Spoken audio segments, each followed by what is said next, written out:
Hello and welcome to our Rugby World Cup update brought to you from the ABSA Red Bus. ABSA, a member of Barclays. Our bus is parked outside of Tower Hotel, which has brilliant views of a Tower Bridge, and it's close to the Tower of London, both of these World Heritage sites. It's good to be in your company this morning as we dedicate our show to the Springboks. They will aim to end on a high as they take on Argentina for the bronze medal at 10 o'clock South African time. That is when the match will kick off. There could, however, be one aspect of the Springboks match that we can maybe celebrate, and that would be Bryan Habana. If he goes over the try line, then he will go one clear at the top of the Rugby World Cup try scoring chart. But the team, they do say they want to end on a high. It may not be the colour of the medal that they were hoping for, but they do hope for victory tonight over the Pumas. Let's check in with our team correspondent, Simon Burke. It was one last pre-game press conference and one last opportunity to drive home the point that the Springboks are taking this match against Argentina very seriously, despite the disappointment that still runs through the camp. You know, a lot of respect to Argentina for the way they've played in this World Cup. I believe the pressure is off both teams for not making the final, so looking for a great game of rugby. Obviously the weather might determine differently, but we'll just have to adapt in the 80 minutes. They're a fantastic rugby nation. You can see that they've, grown as a team. Some fantastic forwards, world-class forwards, and their backs have been unbelievable in this tournament. So, for us, is another test match, another opponent. They're one of the top 4 sides in the world at this stage, and it takes a lot to beat any of the top 10 at this stage. And of course, there are a few milestones to look out for. Victor Matfield about to play his last test for South Africa. Also, Bryan Habana on the cusp of breaking a few try-scoring records. But that won't mean a thing if they don't get that win against Argentina. I'm Simon Burke, bringing you the latest from the Springbok camp. Now, both Argentina and South Africa have won the bronze medal at the Rugby World Cup. South Africa back in 1999 and Argentina back in 2007. Joining me now on the ABSA Red Bus, ABSA member of Barclays, which is parked outside of the London Tower Bridge, the iconic Tower Bridge, is a man that played the game professionally and also represented the country when it comes to Springbok Sevens. Matt Messina, good morning. Morning. How are you, Vaylen? Yeah, very good, thank you. Okay, So Argentina up next. They've only ever beaten South Africa once, and that was earlier this year. Can they do it again at the Rugby World Cup? I think they can, just considering that in August they beat the South African team right inside at home in Durban. So I don't think that, we can just sit there and just relax and think that this team can't beat it. And just talking about this game, not too many people are talking about this game because it's just a third position and all that stuff. But I mean, if you're looking at it, both teams, they both want to finish off on a high. So it's going to be very important as well for a couple of players to finish off on a high. I mean, you did mention earlier on Bryan Habana. I really pray if he can probably just score 2-3 tries. I know for a fact, it's quite difficult as well just to break that record. But of course, there's quite a few youngsters, if you're looking at the Springbok team, that will be given an opportunity again, the Pollards of this world, where they need to just to come out there and just stamp their authority. Although if you're looking at the Argentinian team, they've made 9 changes. It's a sign of a coach that really just wants to have a look at some of the team or perhaps maybe the players that are in the squad, just to give them a little bit of an opportunity, which for me, from my side, which I think it is very good. If you have to give the Springboks a score out of 10 for their performance at the Rugby World Cup, what will you give them? Now, I'll definitely going to give them even a 4. It was not good enough, really, just to be knocked off like this. After the 4 years, I mean, there's been a whole lot of talks about the Springbok team, the holy ground, turning everything around with the coach as well, just coming in and making sure that change things. But to be honest, I've mentioned it a couple of times that in all these 4 years, we have to ask ourselves a realistic question. What have we done in the past 4 years? What have we won? What improvement have we done?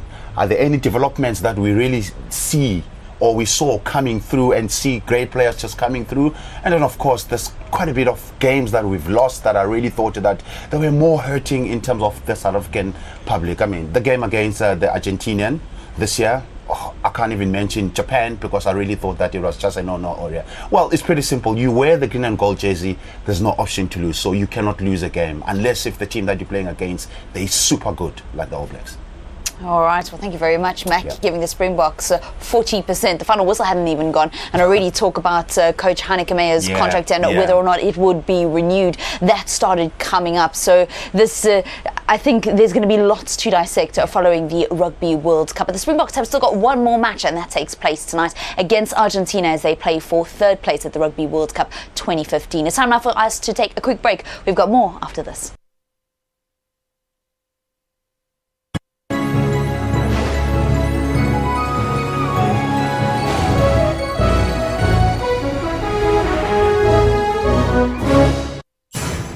Didier Drogba, a footballer from Ivory Coast, was named as the third most influential celebrity in Africa. Where I saw him display, he's very nice player. He always make an impact.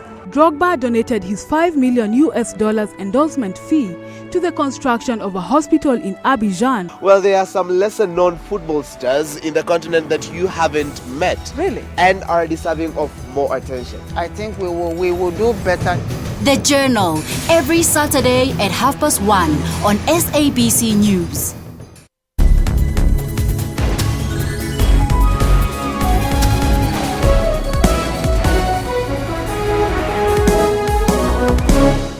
Back to our Rugby World Cup update, brought to you aboard the ABSA Red Bus. ABSA, a member of Barclays. Now, this past week in London, the new 007 movie Spectre premiered, and to really get into the spirit of the world's coolest secret agents, Mac and I visited the place where probably one of the franchise's most famous lines, "Shaken, not stirred," was actually born. One martini a day, keep the doctor away. 3 ingredients: vermouth, gin or vodka, and lemon.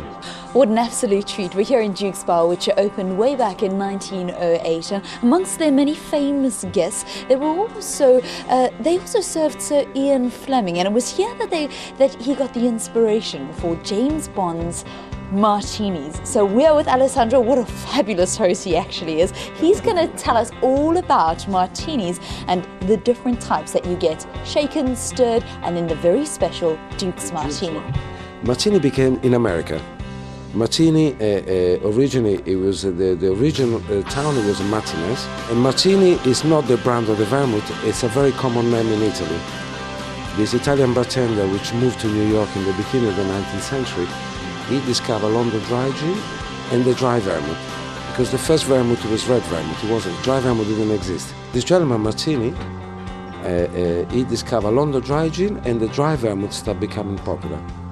So he will do his martini stir, orange bitter, bit of vermouth, dry vermouth, and London dry gin, stir with a twist of lemon.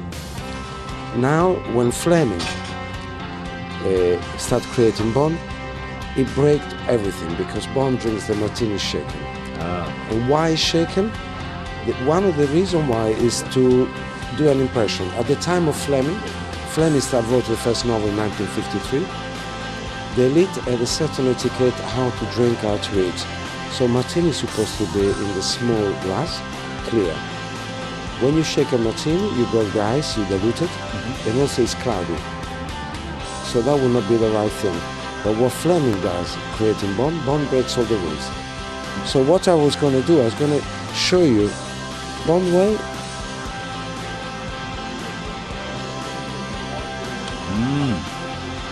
I like it the Bond way. And the Duke's way.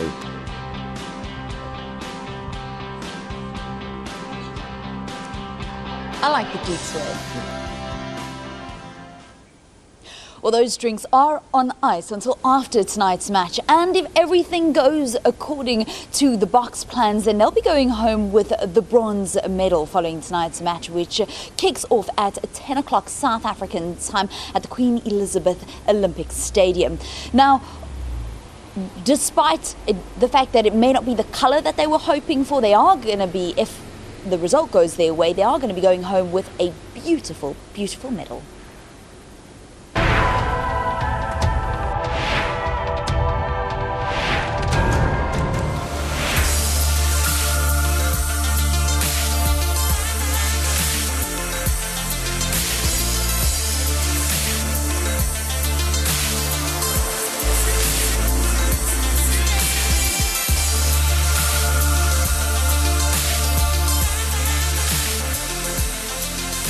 bid process for the medals for the Rugby World Cup was really centred around initially understanding the context of the whole tournament and the history of England and the relationship with rugby, because that's really so important. The story behind it is really key, and it is about producing something unique for England.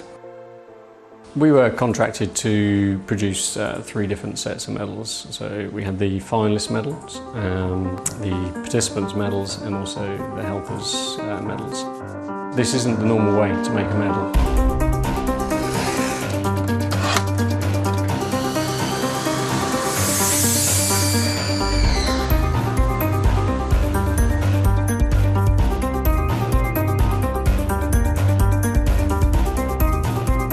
When that match kicks off, it's immense pride, because we're doing this for our country effectively. There's a lot of emotional baggage tied up in this. And we will obviously be wishing to show the world what we've done and what we can achieve in these large global events. And it's a huge bonus for everyone to work on projects as prestigious as this.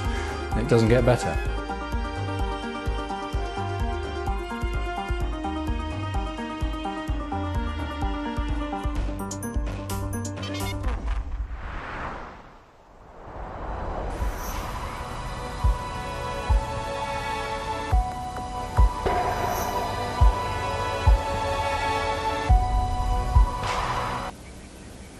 And those times are English local time, so you've got to add 2 hours to know what the kickoff time will be in South African time. Now, behind me is the beautiful Tower Bridge, and not only has it become an iconic symbol of London along with Big Ben and Buckingham Palace, but it's also a very interesting place to visit. People often confuse the name of Tower Bridge with the overpass just 700 metres away, that of London Bridge. Tower Bridge, though, has got its older brother to thank for its existence, as London Bridge became too crowded in the 1800s, necessitating another path to be created between Southwark and Tower Hamlets. After a competition and indecision over which design was best, the city decided on a bridge that is both a bascule and suspension bridge that has left locals and tourists in awe since it opened in June 1894. Still an important thoroughfare, the bridge and its engine room is now a visitor attraction. The original boilers and hydraulic pump that used to raise the bascules are a masterpiece in Victorian engineering and can be seen, as well as a trip to the walkways between the towers, which include another treat, a glass floor which, although it may not seem like it, takes some nerve to walk across, with the water some 45 meters below. Rented out for functions and now electrically powered, Tower Bridge is one of the most dynamic 120-year-olds you'll meet in London. Well, last count, with just 2 matches to go, 2.34 million people have attended Rugby World Cup matches. So the fans have really helped to make this Rugby World Cup in England the most successful tournament to date. Fans from around the world have coloured, contoured and helped create a loud 8th Rugby World Cup. From painted faces to outlandish outfits, young and old have been showing their support for the game and their country. Argentina supporters are always in full voice and ready with a tissue, but they have been, along with their national team, one of the joys of this World Cup, with superstar Diego Maradona among the supporters too. From Tonga fans in unusual headgear to the Japanese supporters who picked up many a fellow supporter after the 2019 hosts beat 2-time world champion South Africa, people have shown a passion for not only their country, but the game. With only 4 nations left to play, the rest of the world can regain their voice and cheer for their next best team. And that's how we come to the end of this Rugby World Cup update. Tomorrow we have our final Rugby World Cup update from the ABSA Red Bus on Morning Live. Otherwise, tune in tonight from 9:30 on SABC2 to catch the build-up to the bronze medal final featuring South Africa and Argentina. Until tomorrow, have a great day ahead. Thanks, Vaylen, doing a stunning job for us. And tomorrow will be the final broadcast from the UK as she